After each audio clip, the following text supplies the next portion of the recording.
Šiąnakt bus pareikalauta tavo sielos. O dar priduria žodį kvaily. Šis žmogus viską susiplanavo, sandėliai, atsargos, poilsis, kūrė savo ateitį, atrodo pagaliau gali gyventi tik tai savo. Bet Dievas tik tais kalba tarp eilučių sakydamas, tu gyveni tarsi viską valdytum, bet pamiršti gyvybė nepriklauso tau, nėra tavo rankose.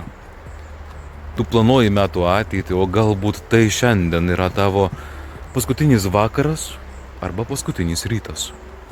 Ir lieka klausimas, kam visą tai? Kam kaupi?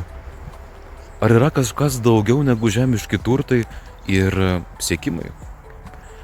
Gyvenimas su Dievu neužduoda klausimo, kiek turi, bet klausia tavęs, kam priklausai ir kasgi tu esi.